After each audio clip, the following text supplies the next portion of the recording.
أعوذ بالله من الشيطان الرجيم بسم الله الرحمن الرحيم সম্মানিত দর্শক শ্রোতা পবিত্র কুরআনুল কারীম শিক্ষার আসরে আপনাদের সবাইকে স্বাগত। আজকের এই ক্লাসে আমরা সূরাতুল ইয়াসিন এর 1 থেকে 8 নম্বর আয়াত তাজবিদ সহকারে শিখতে যাচ্ছি ইনশাআল্লাহ।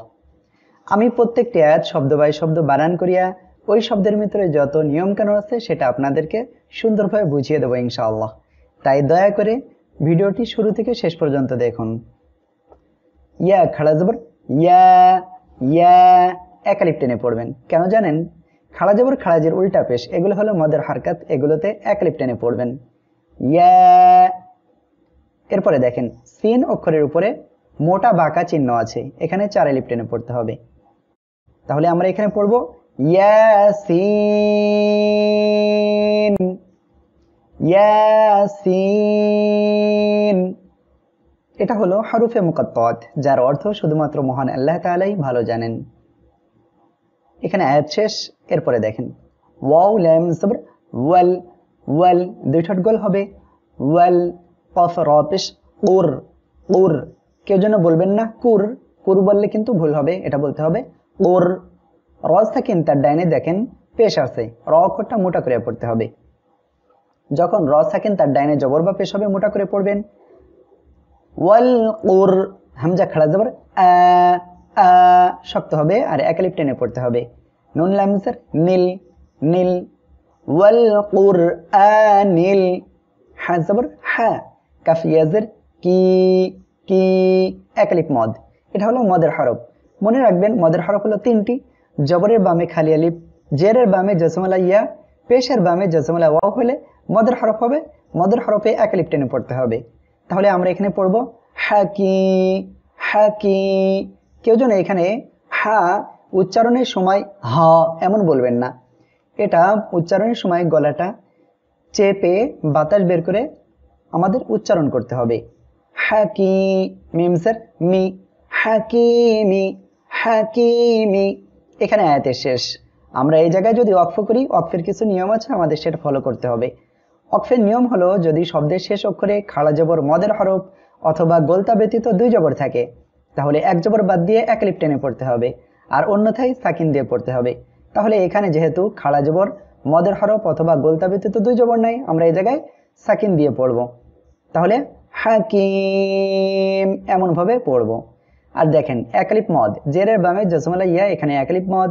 এর পরের অক্ষরে যখনই আমরা ওয়াকফের কারণে সাকিন হইবে তখনই আমরা 3 আলিফ টেনে পড়ব, আর এটা হবে মদ্দে আরজি। তাহলে আমরা পড়ব হাকিম। আমার সাথে বলেন ওয়াল কুরআনিল হাকিম। হামজা নুন জের ইন, ইন। হামজা এখানে উচ্চারণ করবেন শক্ত করে, এটা সিদ্ধাতের অক্ষর। এরপরে দেখেন হরকতের বামে যখন নুন বা মিম অক্ষরে এভাবে তাজদিদ হবে, ওয়াজিব গুন্না করে পড়বেন। ইন, নুন জবর না, ইন্না। কাফ জবর কা, ইন্নাকা, ইন্নাকা। লাম জবর লা, মিম জের মি, লা মি। নুন লাম জবর নাল, লামিনাল, লামিনাল। মিম র পেশ মুর, র সাকিন তার ডাইনে দেখেন পেশ আসছে। তাহলে আমরা কি করে পড়বো? র অক্ষরটা মোটা করিয়া পড়বো। মুর, সিন জবর সা, মুর সা, সা।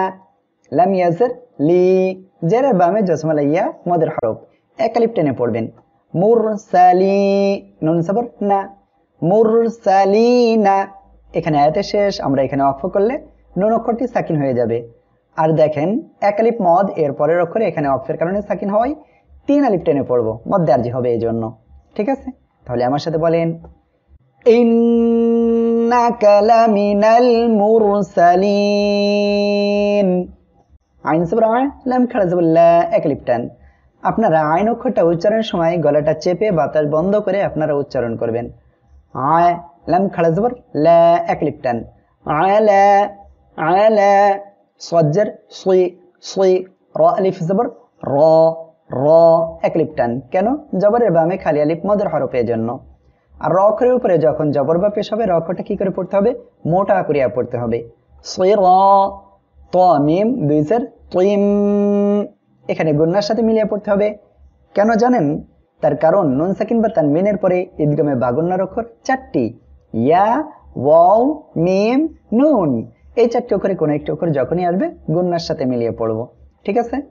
সিরাতিম, কেউ যেন বলবেন না সিরাতিম, এটা বললে কিন্তু সিন হয়ে যাবে। তাহলে আমরা বলবো সিরাতিম, মিম সিন পেশ মুস, মুস, তা জবর তা, মুস তা, কফ ইয়াজের কি, কি, জেরের বামে জজমালা ইয়া আমাদের হরফে এক আলিফ টেনে পড়বেন। মিম দুই জের মিন, মুস্তাকিমিন, মুস্তাকিমিন। এখানে আয়াতের শেষ আমরা অক্ষ করলে মিম সাকিন হয়ে যাবে। আর এখানে জেরের বামে জজমালা ইয়া এক আলিফ মদ, এর পরের অক্ষরে অক্ষের কারণে সাকিন হয়, 3 আলিফ টেনে পড়তে হবে। আর এটা হলো মদ্দে আরজি। তাহলে আমরা পড়বো মুস্তাকিম। কেউ যেন এখানে বলবেন না মুস্তাকিম, এটা বললে কিন্তু ভুল হবে। মুস্তাকিম এমন পড়তে হবে। আলা সিরাতিম মুস্তাকিম, তা নুন জবর তাং, তাং। খেয়াল করেন এখানে ইকফা গন্না কেন? মনে রাখবেন নুন সাকিন বা তানবিনের পরে ইকফার অক্ষর 15টি, তা, সা, জিম, দাল, জাল, জা, সিন, শিন, সদ, জদ, ত, জ, ফা, কফ, কাফ। এই 15টি অক্ষরে কোনো একটি অক্ষর যখনই আসবে নুন সাকিন বা তানবিনের পরে আমরা কি করব? নাকের বাসিতে নিয়ে গোপন করিয়া গণ্য করে পড়ব। তাং, জাইয়াজের জি, জি, জেরের বামে জজমালা ইয়া আমাদের হরফে এক আলিফ টেনে পড়বেন। তাং জি, লাম লাম জবর লাল, লাল, তাং জি লাল, আইন জবর আ, আ, গলাটা চেপে উচ্চারণ করবেন। জাইয়াজের জি, এক আলিফ টান, জারাজের জির, আজিজির, আজিজির, র জবর র, র অক্ষরের উপরে জবর আসছে মোটা করে পড়বেন। হাইয়াজের হি, হি, জেরের বামে জসমলা ইয়া এক আলিফ মদ। আর এখানে হা অক্ষরটা গলাটা চেপে বাতাস বের করে উচ্চারণ করবেন। এটা হলো হামসের অক্ষর। রহি, মিমজের মি, রহিমি। এখানে আয়াতের শেষ আমরা অক্ষ করলে মিম অক্ষরটি সাকিন হয়ে যাবে। তখন আমাদের এখানে 3 আলিফ টেনে পড়তে হবে। কেন? এক আলিফ মদের পরের অক্ষরে অক্ষের কারণে যখনই সাকিন হবে মদ্দার্জি হবে, 3 আলিফ টেনে পড়বেন। তাহলে এখানে পড়ব রহিম, রহিম। কেউ যেন বলবেন না রহিম, এটা বললে কিন্তু ভুল হবে।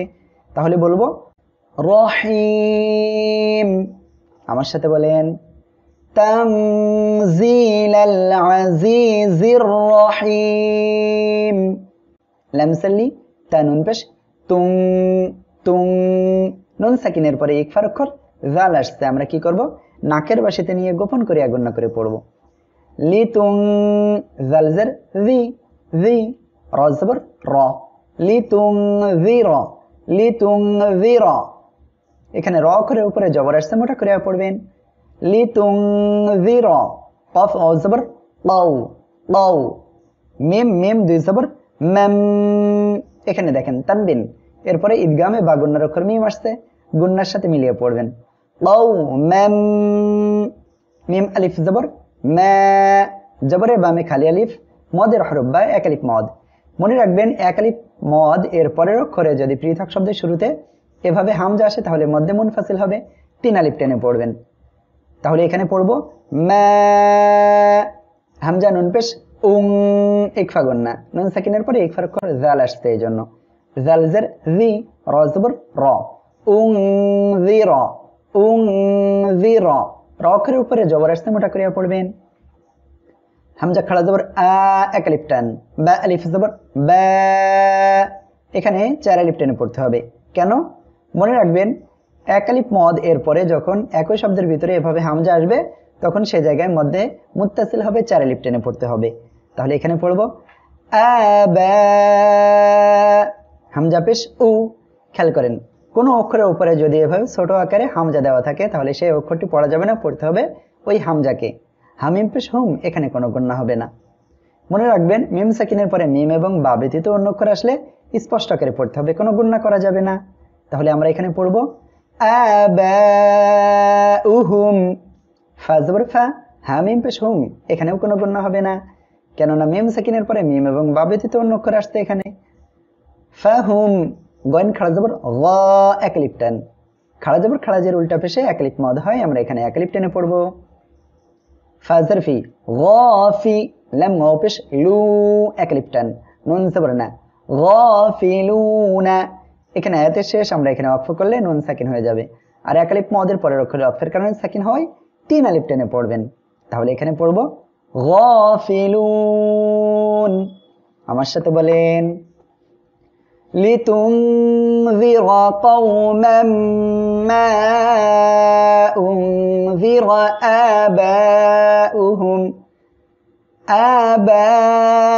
আবাউহুম ফাহুম গাফিলুন।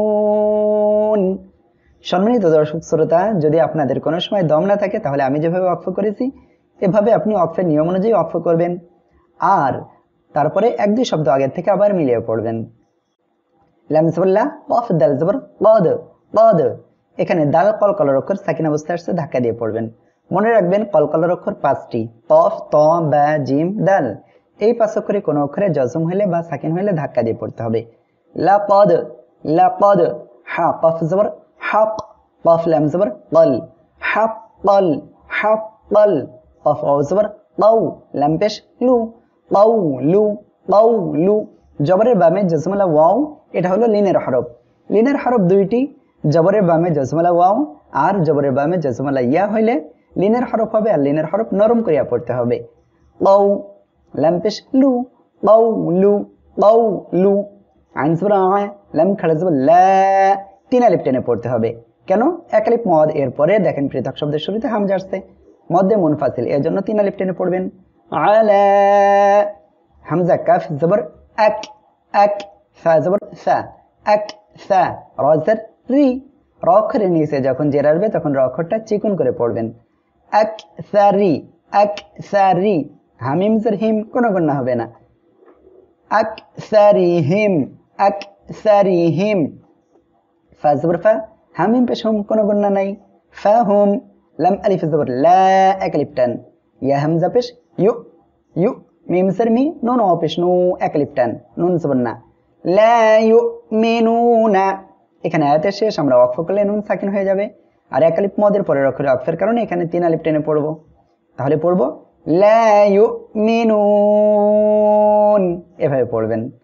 আমার সাথে বলেন লাকাদ হাক্কাল কাওলু আলা আকসারিহিম ফাহুম লা ইউমিনুন। হামজা নুন জের ইন, হরকতের বামে নুন বা মিমে তারদিদ হলে ওয়াজিব গুন্না করবেন। নুন আলিফ জবর না, এক আলিফ টান। ইন্না। জিম জবর যা, আইন লাম জবর আইল, জাআল। নুন আলিফ জবর না, এক আলিফ টান। জাআলনা। ফা ইয়াজর ফি, 3 আলিফ টেনে পড়বেন। কেন? এক আলিফ মদ, এরপরে পৃথক শব্দের শুরুতে হামজা আসছে মধ্যে মুনফাসিলের জন্য।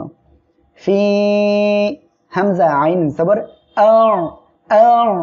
আইন অক্ষরটা গলাটা চেপে উচ্চারণ করবেন। আ। নুন আলিফ জবর না, এক আলিফ টান। আ না। কফ জের কি, হামিম জের হিম, কিহিম। আ না কিহিম। এখানে কোনো গুণনা হবে না। হামজা গয়েন জবর আগ, আগ। আপনারা যে জায়গায় হামজা হরকত থাকুক আর তানবীর থাকুক, যাই থাকুক, আপনারা হামজাটা শক্ত করে উচ্চারণ করবেন। আগ। লাম খাড়া জবর লা, এক আলিফ টান। লাম 2 জবর লাং, ইকফা গুন্না। তানবিনের পরে ইকফার অক্ষর ফা আসছে, এজন্য। ফা জবর ফা, হা জের হি, ফাহি। ইয়া জবর ইয়া, ফাহিয়া, ফাহিয়া। আগলালান ফাহিয়া। হামজা জের ই, লাম লাম জবর লাল, ইলাল, ইলাল। হামজা জাল জবর আজ, আজ। কফ আলিফ জবর ক, এক আলিফ টান। নুন জের নি, আযকানি, আযকানি। ফা জবর ফা, হামিম পেশ হুম। মিম সাকিনের পরে মিম আসছে, আমরা এখানে গুন্নার সাথে মিলিয়ে পড়ব। মিম সাকিনের পরে মিম সাকিনে ইদগামে শাফাউইয়ার অক্ষরে একটি মিম, যখনই আসবে গুন্নার সাথে মিলিয়ে পড়বেন। তাহলে এখানে পড়ব ফাহুম। মিম কফ পেশ মুক, কফ কলকলার অক্ষর সাকিন অবস্থায় আসছে, ধাক্কা দিয়ে পড়বেন। মুক। মিম জবর মা, হা ওয়াও পেশ হু, এক আলিফ টান। নুন জবর না, মুক মা হু না। এখানে আয়াতের শেষ ওয়াকফ করলে এখানে 3 আলিফ টেনে পড়তে হবে। তাহলে পড়বেন মুক মা হুন। আমার সাথে বলেন, ইন্না জাআলনা ফি আ'নাকিহিম আগলালান ফাহিয়া ইলাল আযকান। সম্মানিত দর্শক শ্রোতা, আমার দম না থাকার কারণে আমরা এখানে ওয়াকফ করেছি। আর এখানে ওয়াকফের কারণে কি হয়েছে? নুনে সাকিন হয়েছে, আর এক লিফ মদের পরের অক্ষরে ওয়াকফের কারণে সাকিন হওয়ায় 3 আলিফ টেনে পড়েছে এজন্য। এখন আবার এক দুই শব্দ আগের থেকে আমরা মিলিয়ে পড়ব। ইলাল আযকানি ফাহুম মুকমাহুন। সাদাকাল্লাহুল আযীম। সম্মানিত দর্শক শ্রোতা, ভিডিওটি ভালো লাগলে লাইক, কমেন্ট এবং শেয়ার করে আপনারা আপনাদের বন্ধুদের নিকটে পৌঁছে দিন, যাতে করে তারা সহজেই কোরআনুল কারীম শিখতে পারে। আর আপনারা যারা এখনো পর্যন্ত আমাদের চ্যানেলটিকে সাবস্ক্রাইব করেননি, দয়া করে আমাদের চ্যানেলটিকে সাবস্ক্রাইব করে পাশে থাকুন। আর পাশে থাকা বেল আইকন বাটনটি অন করে দিন, যাতে করে পরবর্তীতে নতুন ভিডিও আপলোড করা হলে সবার আগে আপনি পেতে পারেন। আগামী ভিডিওতে আবার আপনাদের সাথে কথা হবে। ঠিক তত সময় পর্যন্ত আপনারা নিরাপদে থাকুন, সুস্থ থাকুন। আসসালামু আলাইকুম ওয়া রাহমাতুল্লাহি ওয়া বারাকাতুহু।